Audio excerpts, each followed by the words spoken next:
ফুফাতো ভাই। ওরা ওরা ওরা নাকি 4 ভাই ছিল মূলত। হ্যাঁ, ওর 4 ভাই ছিল। তারপর এক ভাই এই 3 বছর ওই পুকুর পরে মারা গেছে। কিরাতপুর যায় 3 ভাই হয়েছে। ওই খেলায় বেড়ায় আমাকে সামনে হারার দিন স্কুলে ভর্তি করাই দিচ্ছি 2 ভাই রয়েছে। ধরলে আমার কষ্ট না হয়, ধরো কোনো খাইতে কষ্ট না হয়। আমি আমার ভাইয়া ঘুরে ঘেরা কিছু দিনে এদের বাজার আমি অত জগৎ আরো আগে করছি। ও ভাই এই কি আল্লাহ। আর ওরা অ্যাক্সিডেন্ট করলো। ওরা যাইতেছিল কোথায়? ওরা যাইতেছিল কিরাতপুর যাইতেছিল। কিসের জন্য? ওই ওর সাথে কাজ করে। ওর আবার চাচার ওই শালার ছেলে কি জানি দিয়েছে, ওইগুলো দিয়ে আসতে যাইতেছিল। আচ্ছা, এরা কি লেখাপড়া করে না? 2 ভাই, ছোট 2জন লেখাপড়া করে আর বড় ভাই চাকরি করে ঢাকায়। ওর পরিবারে আছে কে কে?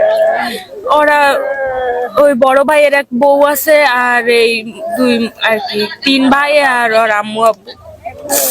বাবা কি করে? ওই রাঙামাটি আর কি ডেলি কাজ করে। এরকম তো ওর পরিবারে শক্ত বলতে এরকম কোনো গার্ডিয়ান নাই নাকি? না, সব চলে গেছে। বড় ওই ভাই ছিল যে আর কি সংসারের যাবতীয় সকল দায়িত্বই পালন করত। বলতেছে অমানসিক ভাবে এরা মানুষ করে তোয়াক্কা করে না। এরা মানুষ পরে গাড়ির নিচে না গরু পরে কিছু মনেই করে না। বর্তমানে 3টা লোক অ্যাক্সিডেন্ট হয়ে ওখান থেকে আসছে, গরুর মতো সাঁচাই লই যাইছে। এইভাবে নিয়ে আসছে, আমরা সবাই দেখছি ওখানে বুঝা রং সাইড ঠাইলে লইছে লাশগুলা মার দিয়ে মজা কেমন গাড়ির মধ্যে লাগিয়ে পর্যন্ত মজা করেছে। এই সালা ফসলা অমানুষ, মানুষ না ওরা। আমরা সাধারণ জনগণ চাই এই সমস্ত মানুষ দৃষ্টান্তমূলক শাস্তি দেওয়া হোক। এই সাধারণ ওই সরকারের একটা আইন ও রোমাসোমার আইন দিয়ে এই সমস্ত দমন করা যাবে না।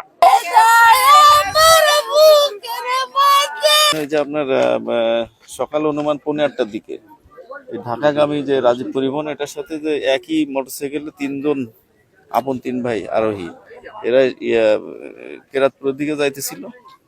মুখোমুখি সংঘর্ষ, এটুকু জানতে পারছি। আমরা এসে দেখলাম, আমিও যা দেখলাম আপনার তো তাই দেখতে। এখন আইনি প্রক্রিয়া যেটা আছে সেটাতেই যাচ্ছি আমরা। জি জি, পোস্টমর্টমের দিকে যাচ্ছে। আর এই যে গাড়ি গাড়ি জব্দ হবে, গাড়ি নিয়ে যাবো আমরা, জব্দ করবো, মামলা হবে সড়ক পরিবহন আইনে।